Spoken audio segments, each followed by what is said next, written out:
Hello, and welcome to the next installment of the Toy Storage Nation series, TSN Conversations. This series is based on questions we most often get at Toy Storage Nation. Today's topic is smart site design. Today's participants are Jim Chiswell, Managing Partner of Chiswell and Associates, Hughes, Vice President of Sales, Self-Storage at Janus International Group, and Michael Schwartz, CFO and COO of RecNation RV and Boat Storage.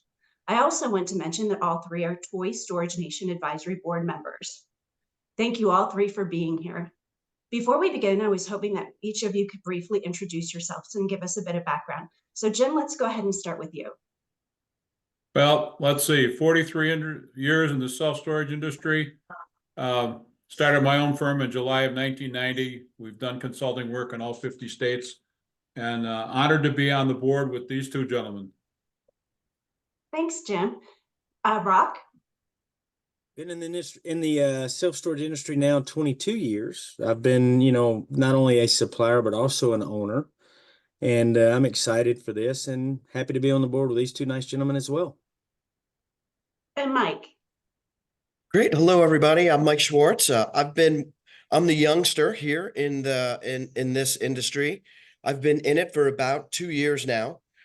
Prior to that, I've always been a finance guy, and we decided to build this RecNation boat and RV storage business, and we've been acquiring properties ever since. We saw that there's a big need in the market, and my background is in finance and operations, and we've been going strong since I joined back in 2022, and we have about 60 properties now that are under management. Wow. That's amazing. Thanks, Michael. Thank all three of you again for being here. So I'm going to get into today's topic, smart site design. Jim and I have corresponded a little bit. Smart site design, we have to talk about entitlement, zoning, and whatnot. Before we get there, though, I want to just ask you three, when you're looking at the elements of a smart site design, what is important, or what do you feel is most important things to look at? We've got the unit mix. I think we're getting a little feedback. Is it the actual site layout? Is it the gate, the drive aisle? So when you're looking at a site design, is there something you look at first and that kind of domino effect to the others? Let's go ahead and start with Rock.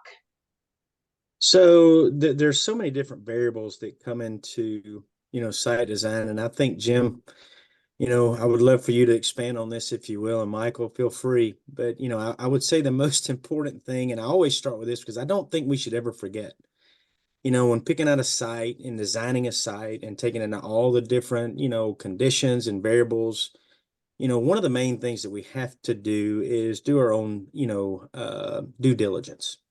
When we're trying to pick out the right site and design and all that, to me, that comes after the fact. It's really more about doing our homework on the front end and making sure that the site that we're looking at is obviously visible. It's got a, high traffic counts. I mean, I'm not going to go into all the feasibility particulars, but we got to do our homework and bring in an expert to making sure that we're trying to make the best business decision we possibly can on the front end.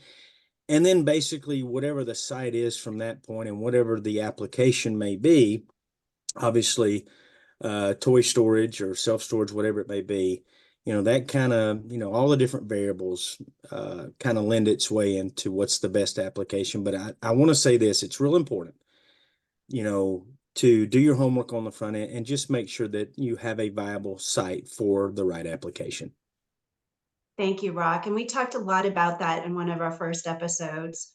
When we talked about first steps, and it came back time and time again, it's making sure the rentability and the rental rates of that, area can be supported. And it came back to location. So that all plays into site design. Absolutely. So thank you.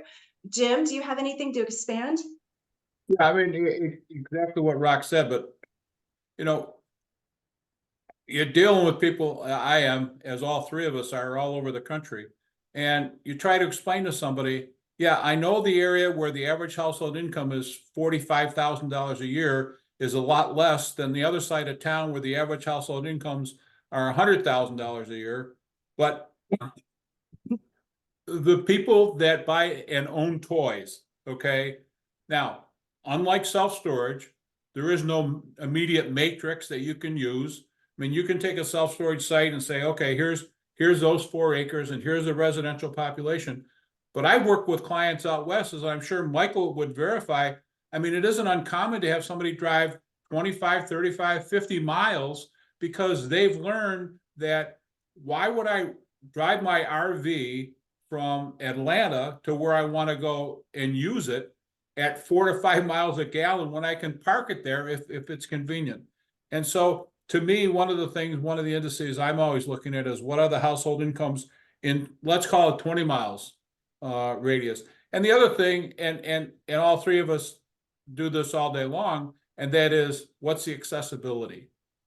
Mhm. And unlike self-storage, what I've been discovering as I've worked around the country on them is you don't have to have that same kind of visibility that a traditional self-storage desires, but you have to have accessibility to the main highways, the main roads, not necessarily sitting on an interstate, but certainly you don't want to be on some little dinky feeder road that you're never going to get people to find you. Mhm. Very, very good point. Thank you, Jim. And Yeah, no. Mike. Yeah, I would just say, like you guys have spoken about, I couldn't agree with you more. We look at the population and the incomes in a 15 to 20 mile radius. It's not like self-storage where you got to be within 3 or 4 miles.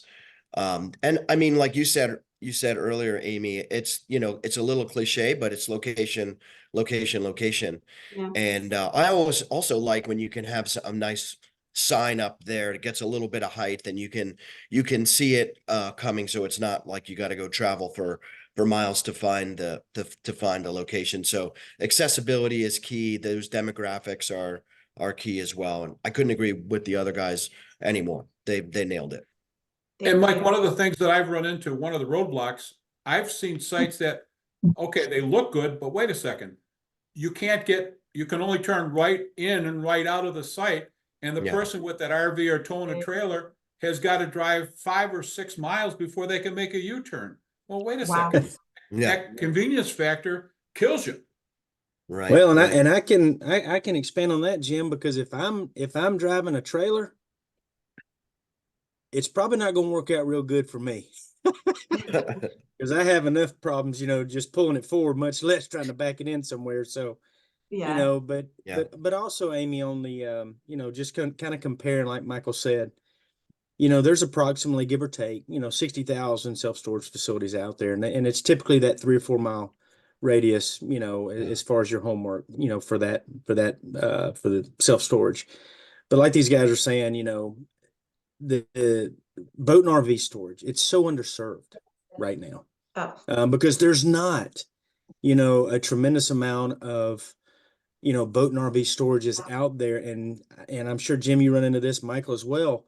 When you do find one, it rents up, you know, I would say pretty fast. I'm not going to give out any, you know, exact numbers because I think it all depends on geographic and location and all that, you know, but, you know, it's so underserved.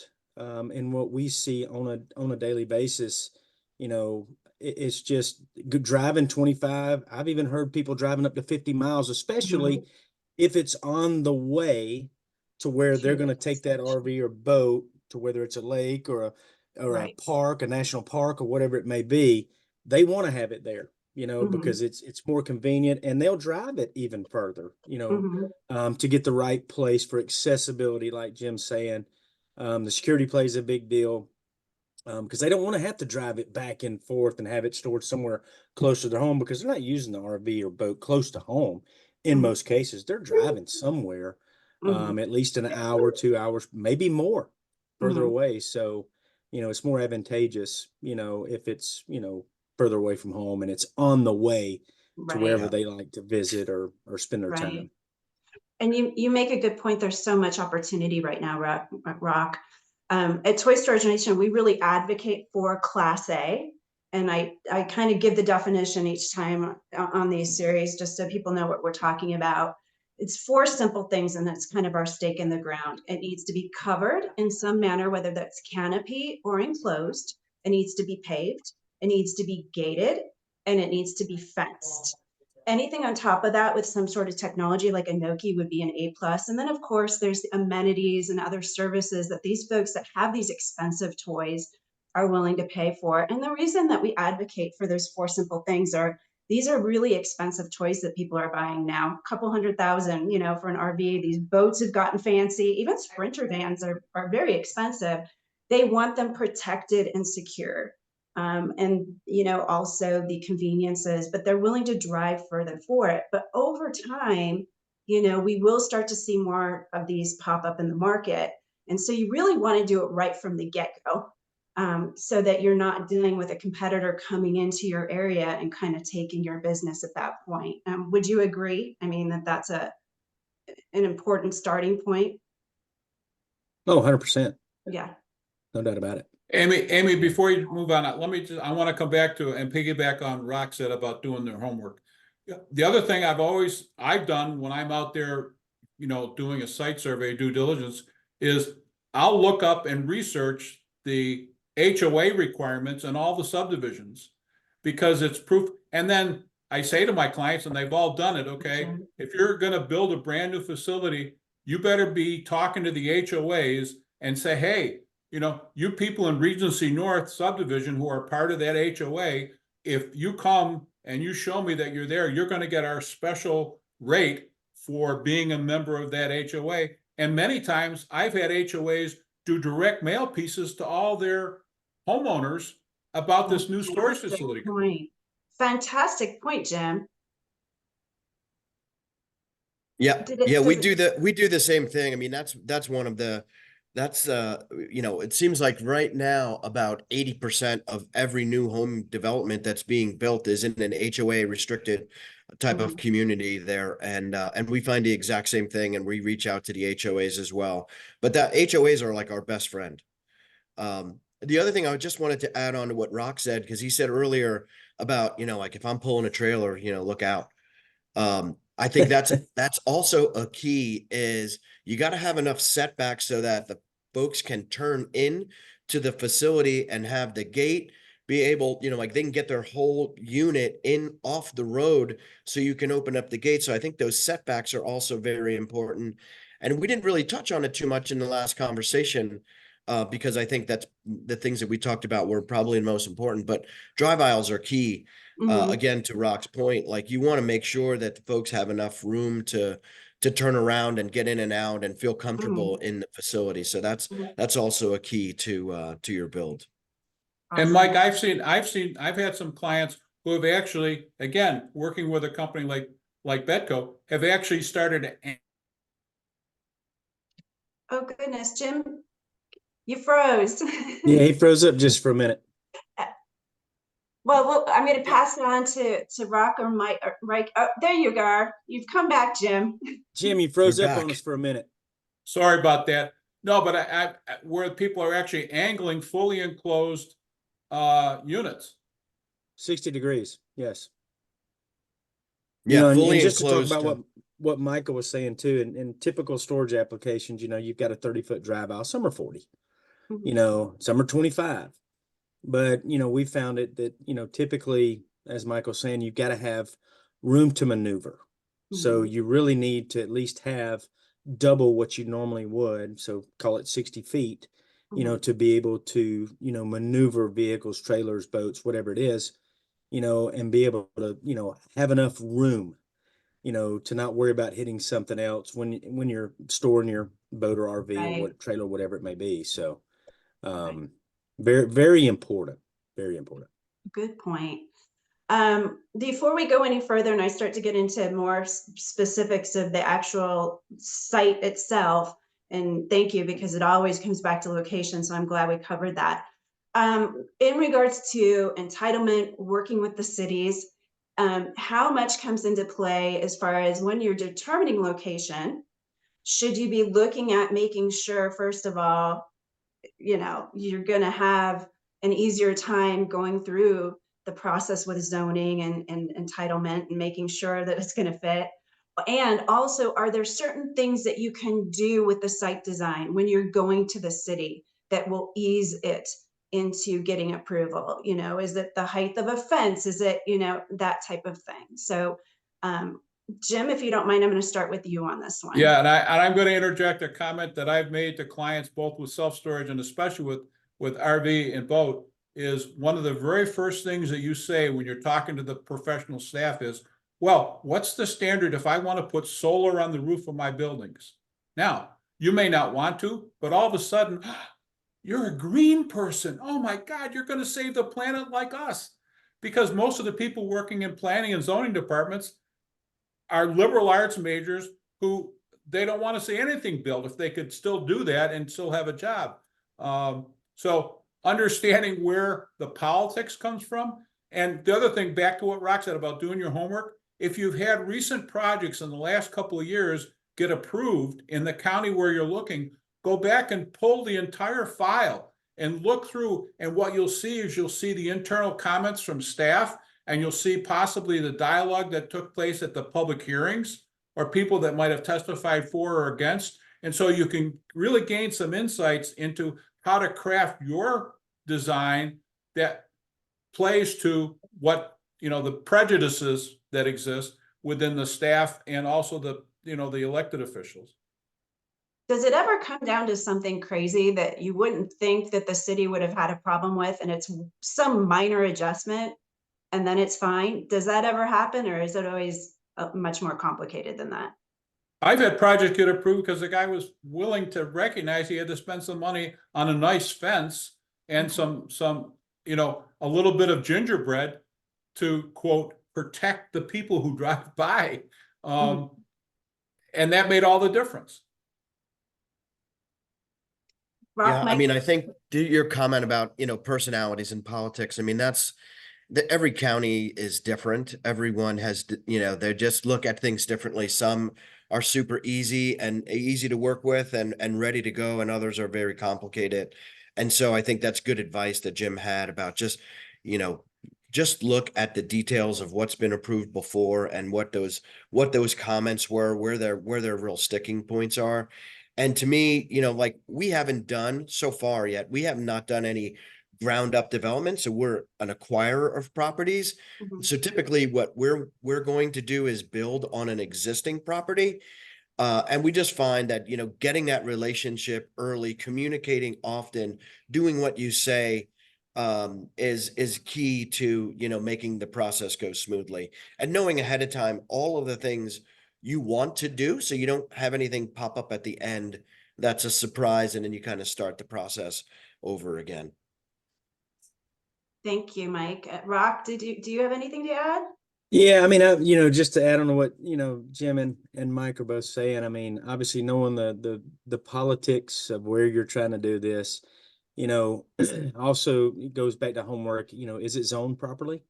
If it's not, what's it going to take? And, I've had owners, offer landscaping, they might do some 3D renderings and, spruce up, maybe not what they're building, but maybe the area around it, if it, because let's face it, it's construction. So you are disturbing, the earth. So I've seen them, throw in, well, hey, I'll, if you're going to run a water line, around me now, maybe I can help cover some of that cost. It's just really being a team player and finding out what makes them tick. And, it's not all about you, it's about your community and, what you can do or may have to do to lend a hand or, do something outside of necessarily your scope of work, to just help, make it that much more, easy, to get along with the local municipality. The gingerbread, I love that. It's sometimes unfortunately have to pay to play. But there are creative ways that you can do stuff without just handing somebody a bag of bills, right? So I agree with what these guys are saying 100%. You've got to know the players, you've got to know the city, you've got to know what makes them tick. And I like what Jim said, because, I personally have never heard that before. And I think that's a grand idea of talking about solar, because he's absolutely right. Is the older generation continues to move forward, and now you've got a newer generation, and it's all about, green and energy and all of that. And, it's, what can I do to help that's outside of my scope of work? I've had a lot of customers, clientele just ask that question. And probably 95% of the time. It's something landscaping, or if you'll help us move this, water main or whatever it may be. It usually gets the job done because they're buying into not just what they're doing, they're buying into the city and what they're doing as well. Mhm. So, And I had 100%. a client who I just want to point out, I had a client who got a project approved. He's on land that's zoned by right for outside, but what he did is he had 6 residential houses that he abutted on the back. And he went, knocked on every single door and got those families together and said, listen, as a way of saying thank you for letting us into the community, I'm going to pay, because some of them had old wooden fences and cyclone fences, okay? He paid to put up a brand new wooden fence across all 6 backyards, and every one of those homeowners came to the public hearing to speak on his behalf. Wow. Small price to pay. That's awesome.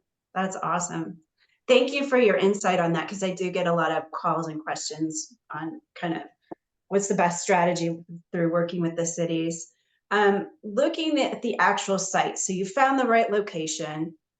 You've looked at, the feasibility of that area and whatnot. When you start to get more into the nitty gritty of the actual site itself, is there a unit mix that you tend to prefer? And the reason I'm asking this, I get this question a lot. Someone will call me, they'll tell me where the land is. They'll tell, and usually I have no clue what they're saying. It's on whatever in Mississippi, and they want to know what unit mix do you guys recommend? And I tell them all the time, and tell me if you disagree, but I say really you need to work with a feasibility person. Because they're going to look at that area, your needs of what's needed between canopies and closed and whatnot. So that being said, and also, do you like the idea of having some traditional storage mixed in there, or do you like to really keep it separate? So just looking at unit mix, Jim, what do you usually? I know you do the feasibility, so. Well, it's no secret to any of us that the highest rent per square foot is going to be fully enclosed. And then you go down to canopies, and then you go to open parking. I mean, if you're going to do a mixed use of self-storage and RV and boat, that brings in a whole lot different design issues. But, understanding that it's all about the customer and the focus on the customer, that I might not be able to afford to do 300 fully enclosed units on my lot, okay?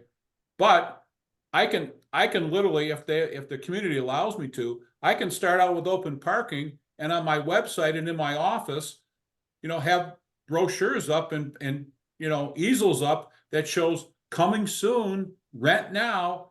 And if I can pre-rent 3 or 4 or 5 units, I can build 10 because the market tells me it's there. So a lot of times, Amy, it becomes what my pocketbook can stand, not necessarily what I want to do. Yeah, I'd love to have them all fully enclosed because then I'll make the most money. But again, you're going to have people who can't afford, even in affluent areas, they don't want to pay for fully enclosed, but boy, a canopy is a good compromise. And if not, park outside. I mean, if the site's big enough that you can have all 3, I'd have all 3. Right. No, absolutely. Yeah, and then folks can graduate up. I like your build what you can afford, and then it evolve from there. I was going to answer the question maybe a little bit differently. I think but I agree with everything you said, Jim. Like enclosed, I think is the best. It gives you the most security, obviously. I think our customers tend to be stickier if you build enclosed units. They stay longer, they pay more, they're more resilient to price increases. So we feel good about the enclosed units. But I was thinking the question about sizing it, it might depend on where you are. So if you're really close to a lake, you might have more boats than you have RVs. So smaller units tend to drive a higher price per square foot. And if you know that's where you're going to be, and you might end up with, more smaller boats or bass boats or something like that, you might want to consider having a number of, maybe only 25-foot units versus 30s or 36s. And so that's kind of the way I was thinking about it, but couldn't agree more with you, Jim, on the evolution up the scale there. Enclosed is for us is the best. Yeah. And just to add on here to, couldn't agree more as well. It's just, in my mind, I like to have, a plethora of different options. If I can do some mixed use, it all depends on how much property I have, what I'm able to build there, what's been approved. But obviously with unit mix, it all depends on the location. It all depends on what that specific market that you're catering to desires, right? And part of that's known up front when you're doing feasibility study, with Mr. Chiswell. But, I tell customers now, differentiate yourself, right? And you could do boat storage, you can do RV storage. If you can add in some normal self-storage, I try to cater to the masses. I know every location doesn't need that. And the parking outside, if it comes down to budgetary concerns, maybe you only build, one building that's totally enclosed, and maybe build some canopies, and maybe build a little bit of self-storage, and also have some open parking, and as that, facility begins to lease up, it will provide you with guidance and direction as to what the market wants. And that way you start gravitating, and the more income that's coming in, that's where you start actually changing directions, and you can build a second totally enclosed. Because I'm all about the totally enclosed as well, because, I think it's the most, secure, safest, for your toys, you should say. Mhm. And Amy, I want to come very back to much, something that you said. I'm sorry. Sorry, Rock. No, you're fine. I think, with unit mixes, diversification, having a little bit of something for everybody. Because the last thing I would want is for somebody to come into my facility and say, hey, do you have a 12 by 30? Or whatever it may be. And I Mhm. say, well, no, actually I don't. But you can, and what, do you have parking for me? Well, no, I'm sorry, I don't have that. I just have totally enclosed, or I have, canopies that start at 50-foot deep, whatever it may be. I like to have a little bit of everything, and Mhm. let that lead me down, because there's no feasibility study out there that's ever going to be 100%, you know, but it can give you a great idea of what's needed, at Mhm. that location. And your clientele is going to drive your guidance. Mhm. That's what it's going to do. So go I ahead, want to come Jim. back to, Amy, to what you talked about the standards of Class A. And you said paving, okay? Mhm. And I've had some real horror stories. We have a client, this is several years ago, okay? When he went in with his plan and he was going to pave it, the city says, that's great. We want oil separators on every stormwater drain hole because your vehicles are going to leak, okay? And what he ended up doing, he's ended up putting pavers, hollow pavers, like a true grid paver is one of the brand Right. names, okay? That rigid surface, but didn't have to put in stormwater drainage requirements, got away from all of that because the site still drained the way it is now, Mhm. except actually better when, Mhm. improved. And so, that's an option in jurisdictional things that you have to look for, because if I've got let's call it a 10-acre site, but because if I pave the areas that I'm going to use for RV and boat, and all of a sudden I've got to put aside a half or 3/4 of an acre for a stormwater detention pond because of the runoff from my paving, how much have I just lost in revenue if I could put units on it instead? So it's just, Makes a lot of it's a sense. balancing act. Certainly, your front entrance, the way people come in, because obviously you don't want to create a mud pit. And I've had those years ago. We had a facility, this was back in Sovereign before it came Uncle Bob's and then Life Storage and now Extra Space.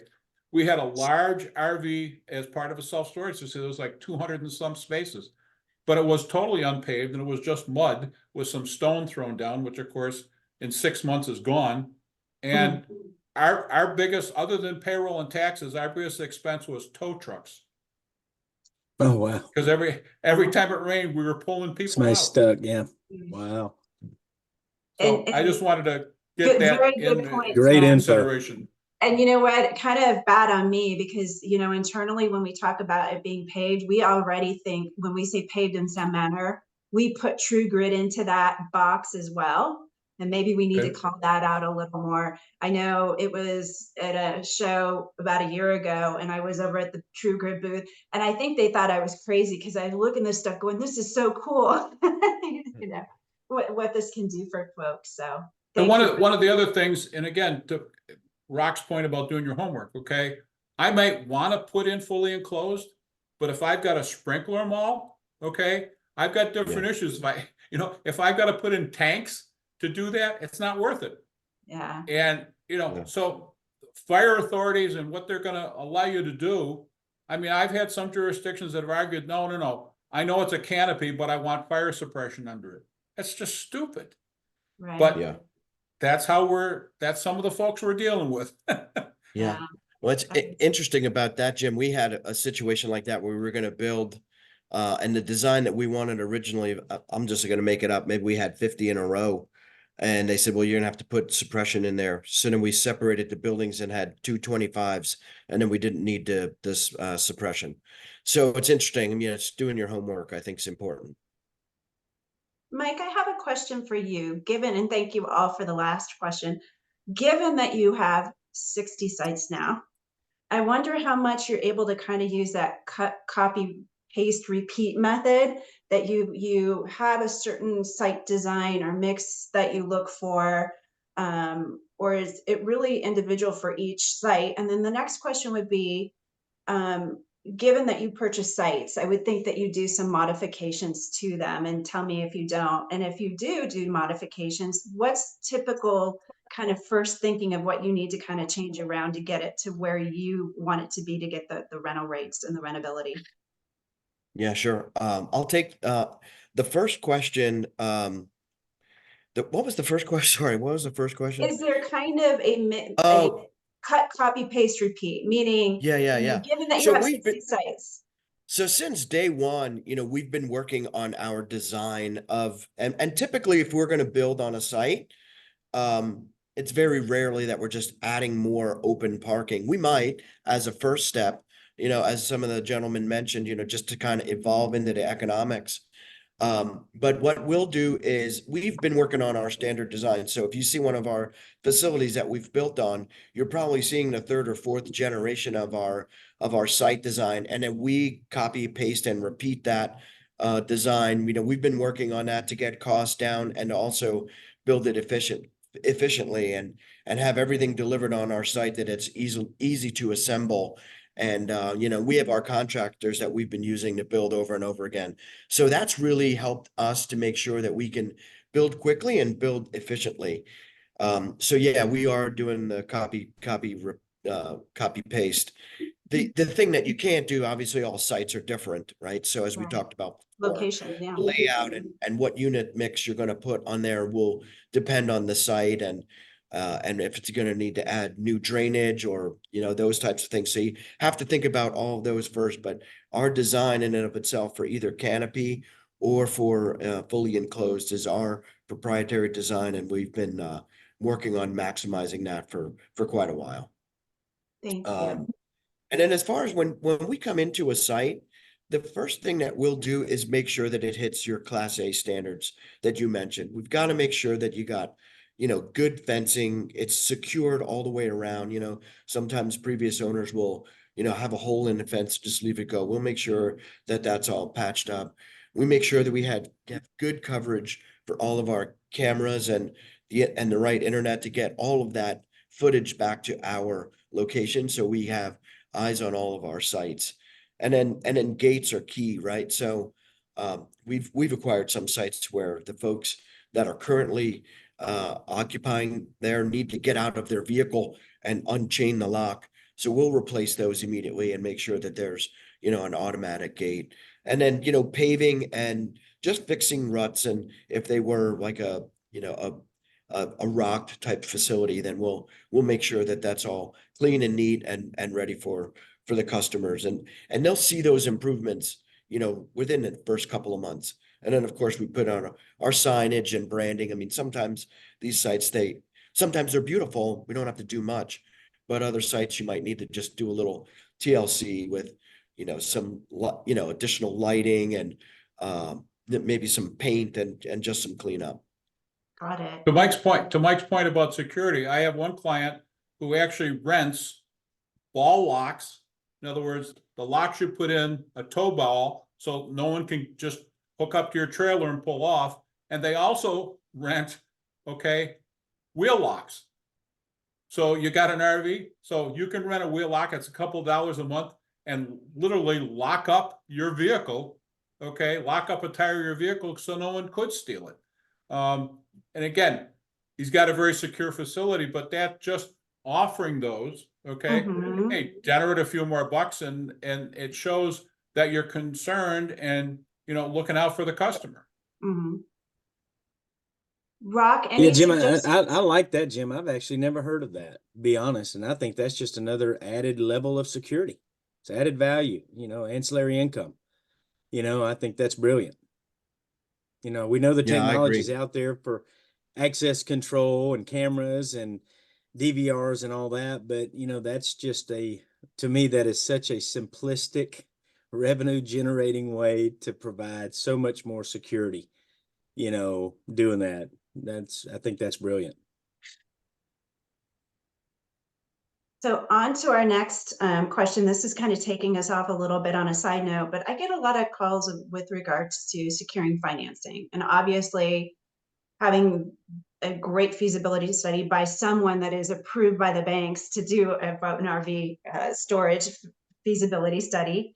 The location is extremely important. Is there anything with regards to site design that banks tend to look for and are a little bit happier to approve? I've heard that Class A definitely makes it easier. Would you agree with that? But also, is there anything that they tend to like to see in a plan more than others? Yeah, they like to see a lot of zeros in the bank account of the person who's borrowing the money. Because again, if you're just doing not a tradition, not a Class A like we've talked about, which hopefully you're considering more and more as you listen to us, but is if you're just doing outside parking, the only thing the bank's lending against is the value of the land. And so that's one of the things, is to make sure that you understand what your lender's underwriting requirements are going to be. Because part of it could be by spinning the story about, oh, well, we're starting out with this, but we're going to, as we've just talked about, we're going to progress to covered and then fully enclosed so that they're on board as you roll out these additional value added things to the reputational facility. But Amy, it really comes down to what's going to be the financial performance. Mm-hmm. That's what they're, the strength of the borrower and what's going to be the financial performance of the site itself. So Jim, as a feasibility expert, you become the guru for that. We're doing it for a client in Georgia right now where there's literally no Class A within 50 miles of this location in Georgia. Yeah. And the bank said, well, no, that's not possible. Yeah, it is. Okay, and here's the 4 self-storage facilities within 20 miles that have 5 spaces here and 8 spaces here. But Jim, they're only charging $100 for that space, and you're telling me he's going to get $650 for a 15 by 50 fully enclosed with doors on both ends? Yes, he is. Because when you go beyond the 50, go to the next biggest actual metropolitan area to where he is, okay, they're getting $500, $600, $700 for a fully enclosed unit. So that's part and parcel of trying to convince and make sure that your lender is on board, because it's taken us a long time to educate them about self-storage. Well, there's a lot of myths and misunderstandings about what RV and boat storage is.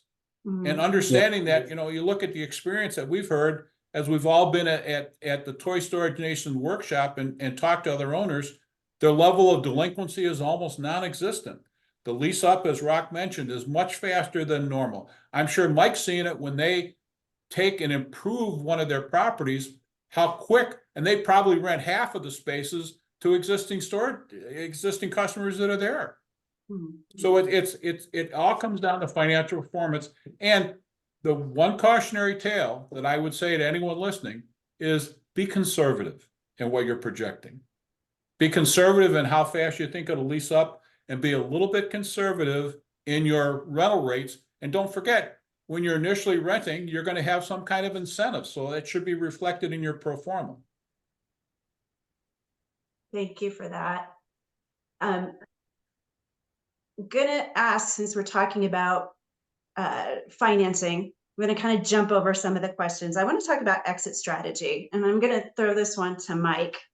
I don't know if you're still in an acquiring mode, but I know that you know, your company RecNation has acquired a lot of facilities.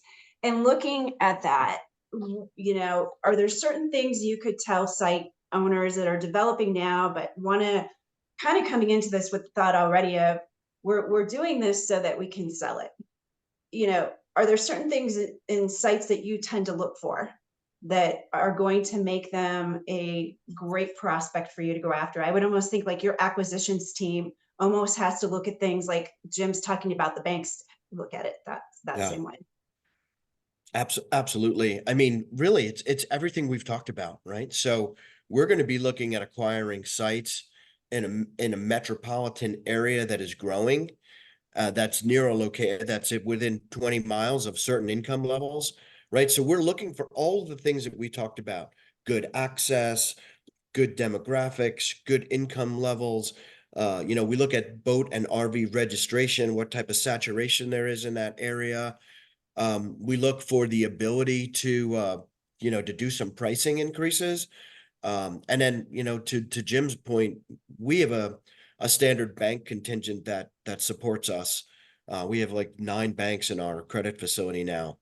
And when we go to them, it's pretty much a standard look at what's the current rent roll, what has it been, how do those rates compare to the rest of the market, what is our opportunity to lease up if it's not fully leased and not stabilized, and price increases, and to build. And so having that pro forma, I couldn't agree more. I'm a finance guy by nature, so I like being conservative and under promise and over deliver.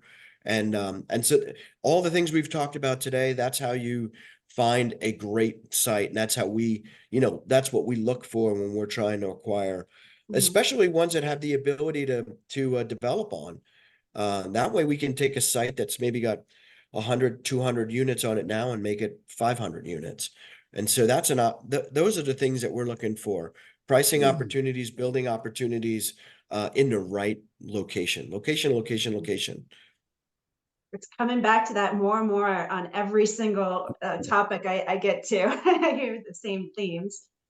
Thank you, Mike. Rock, did you have anything to add, or are we Yeah, good? I mean, just to kind of, you know, coincide with what they're saying. I mean, you know, I deal with clientele all over the country. I have all over the world, and you know, they ask me, what should I be looking for when I'm buying, whether it's traditional storage or, you know, boat and RV storage. And number one, you know, if they're buying something that's existing, what's the performance?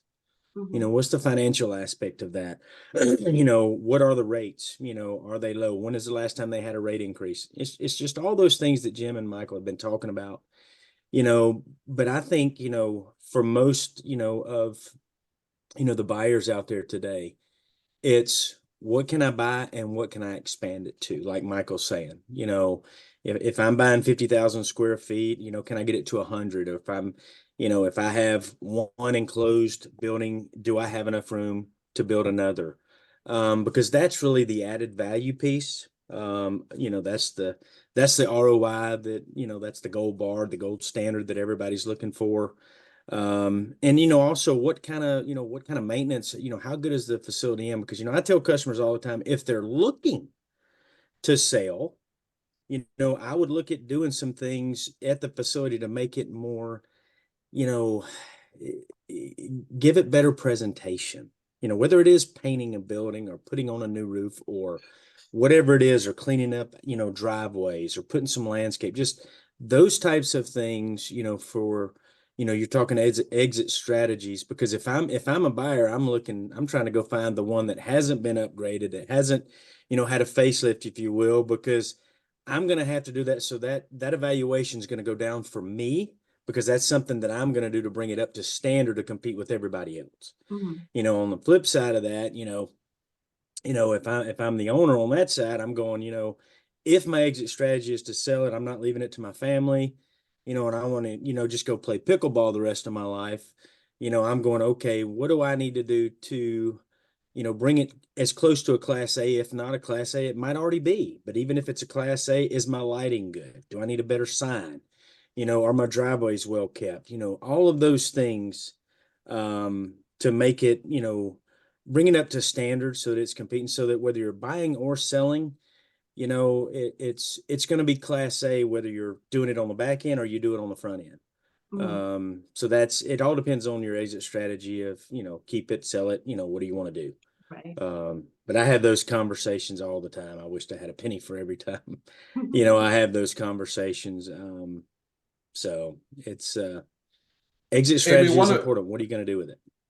One other thing about financing is take advantage, you're going to talk over time with your banker to educate them.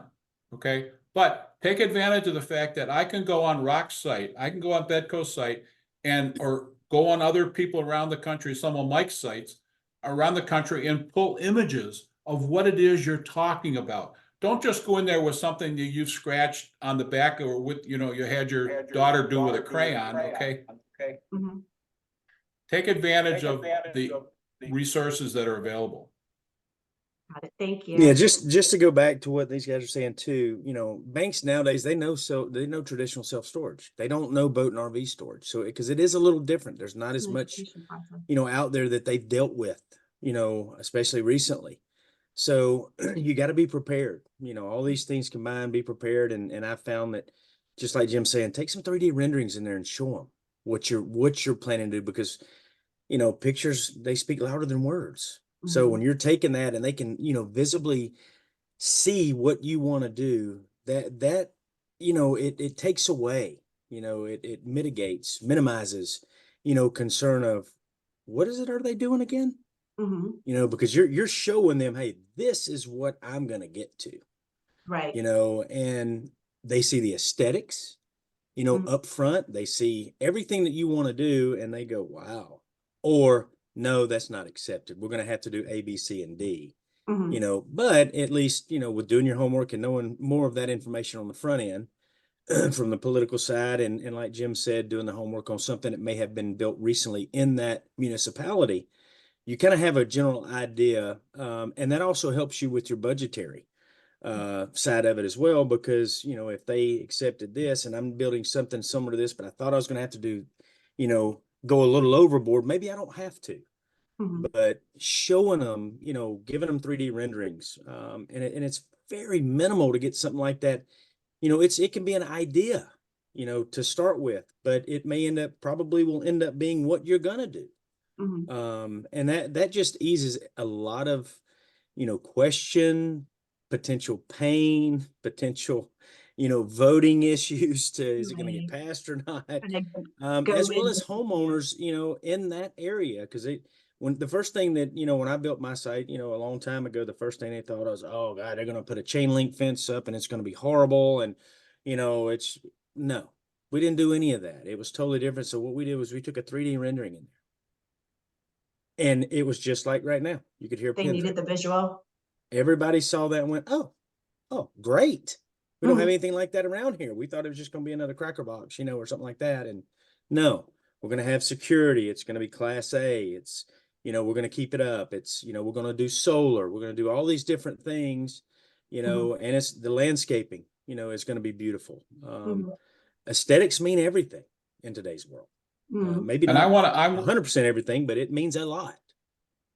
I want to get a commercial in, because there's nothing better when you're sitting with a banker than to say, oh, when I was at the Toy Storage Nation, which I'm a member of now, I joined before I even opened my facility, take advantage of the fact that this is the National Trade Association working on behalf of this industry. When I was at the Toy Storage Nation workshop and met with Michael, met with Rock, met with Amy, the banker doesn't know what you heard.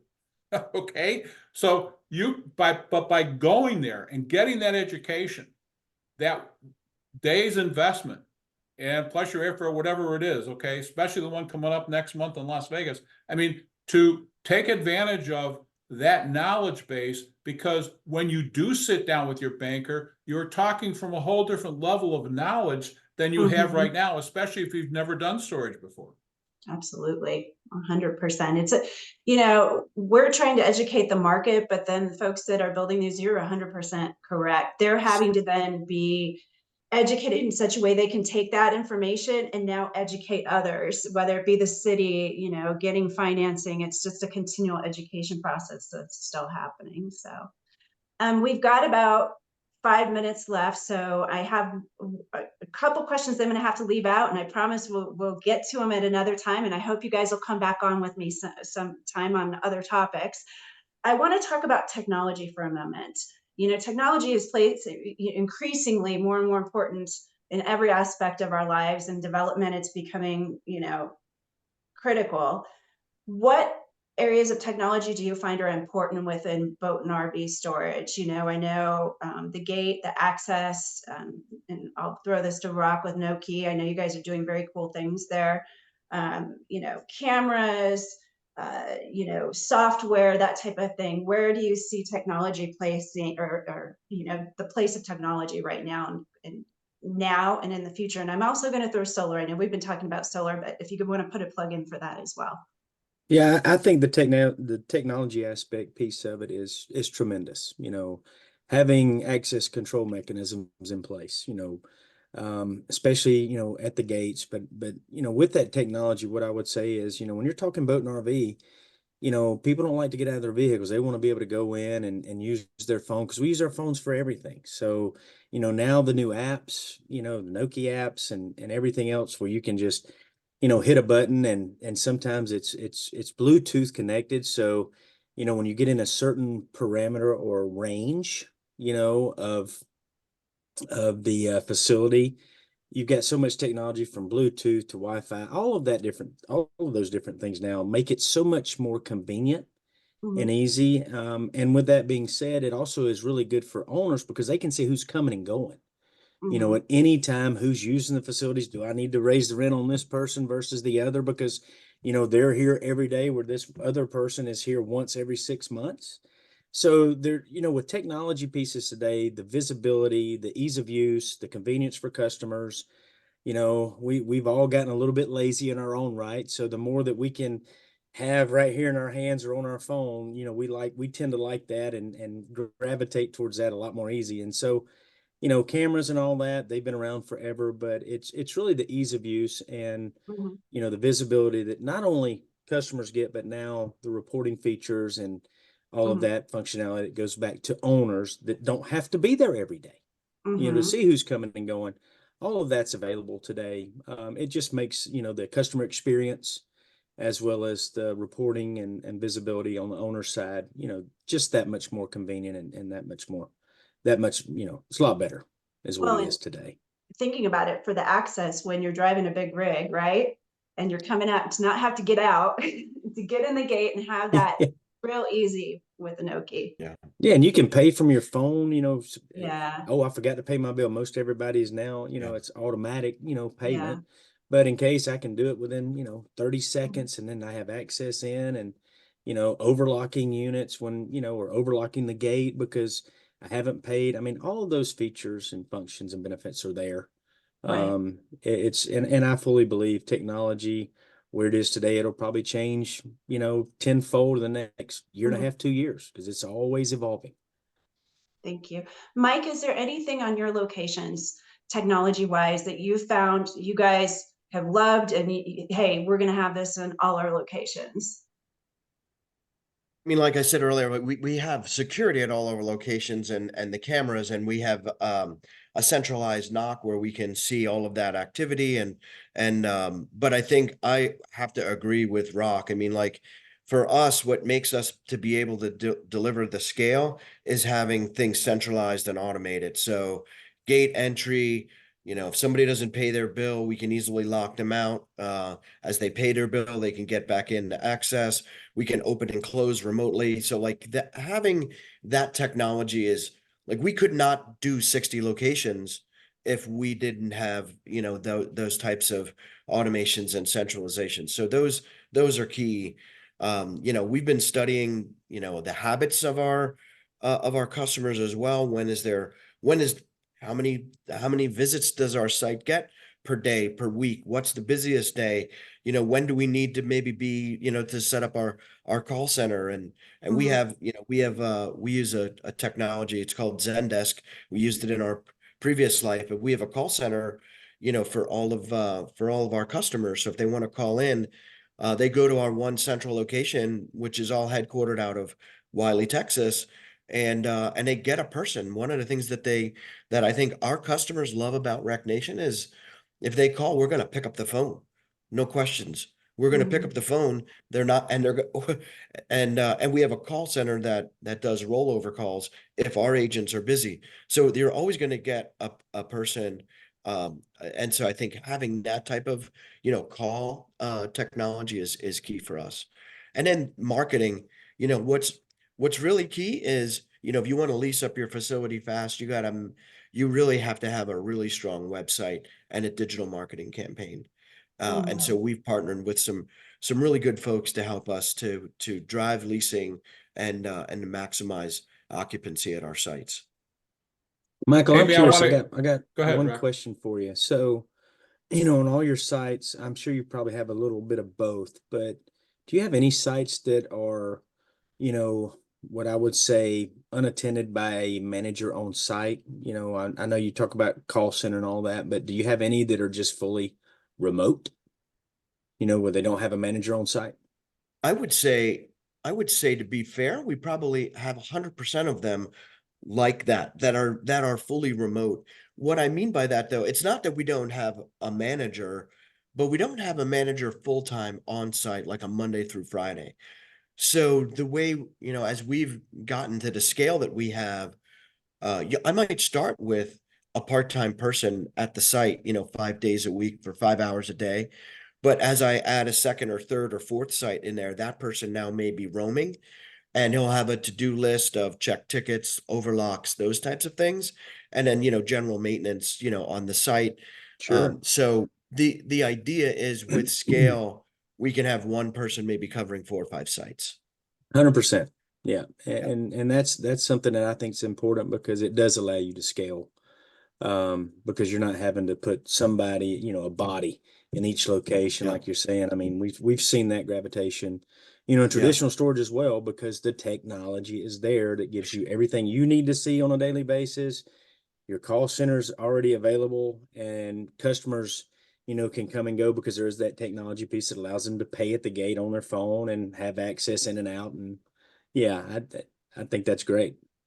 And I think Amy, I the want to key, get if you're in. going to have Go a ahead. remote setup like we have, you have to have people that are dedicated to your company, live your culture, want to be a part of something, and are very responsive to our customers. So we may not have somebody right there at the moment, but we have somebody that will be there.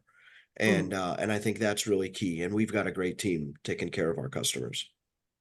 I want to get a final thought in for folks to be thinking about. I know this is probably a topic for a whole nother session, and that is, do not just simply take an existing self-storage lease and use it for your RV and boat storage facility.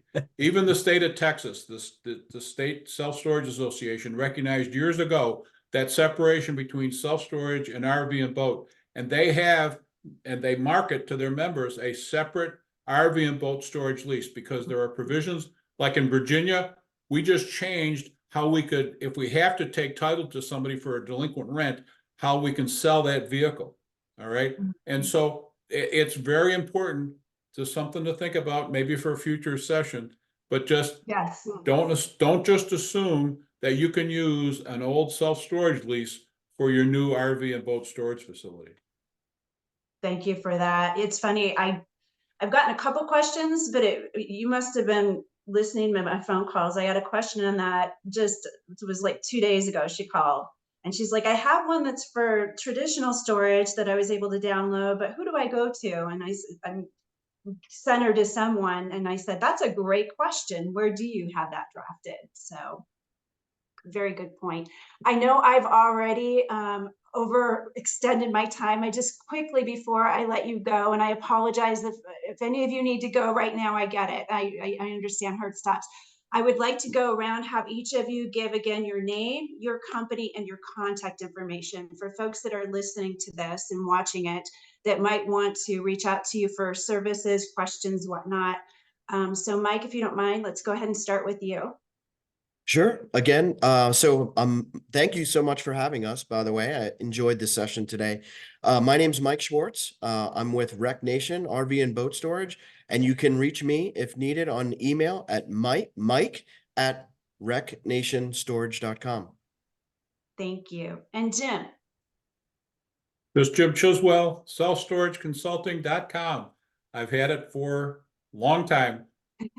And again, the other thing you can do is log into Toy Storage Nation, and all of our contact information for all of us and the rest of our board members is there and available through the association. Mm-hmm. And Rock, before you, I just want to ask you also to kind of point out, because Janus International Group is a very large company and you guys do a lot, and there's a lot within your company that you guys can kind of look at and handle in the boat and RV area. So if you could just call out, for instance, Bedco. The great thing about the companies working in this industry is you really become experts of it overall. It's not just providing or doing the metal building. It's that you guys can do site mapping and the whole process and kind of be a consultant along the way. But you also have your technology arm as well with Noki. So if you give a little overview, and I don't mean to go in that, No, you're right. but Right. so folks know if they should. Yeah, so I'm Rock Hughes with Janus International Group, and guys, thanks, and Amy, thanks for having us.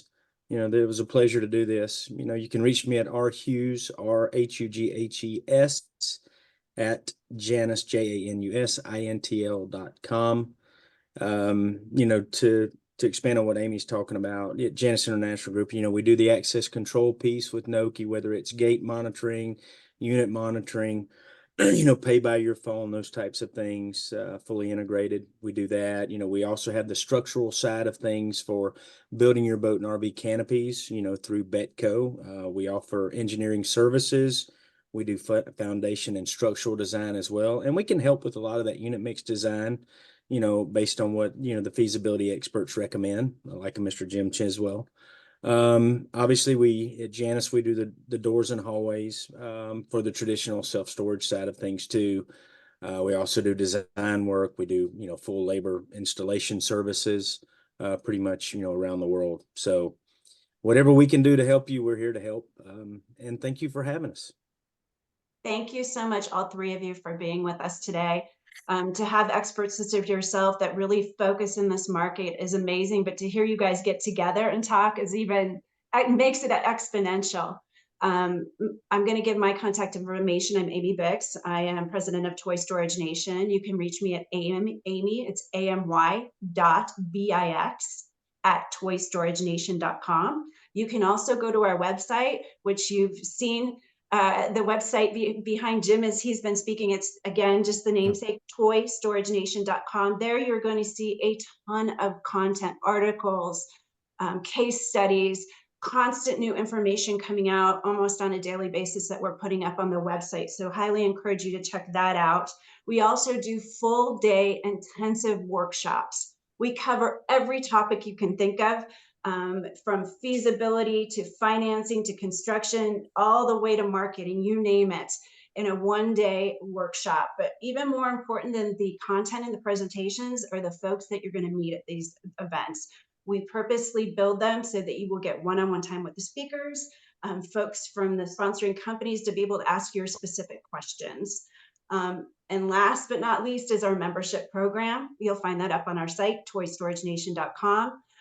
Great benefits for members. If you look on there, a lot of discounts, offerings, in addition to being able to simply say you're a Toy Storage Nation member, have that up on your site. But we do have a guide, a very extensive guide that will be coming out in March that covers, again, just about every topic you can think of. And that is going to be available to members. So again, if you need to reach me, amy.bix@toystoragenation.com. And thank you for listening, and thank you three for being here today.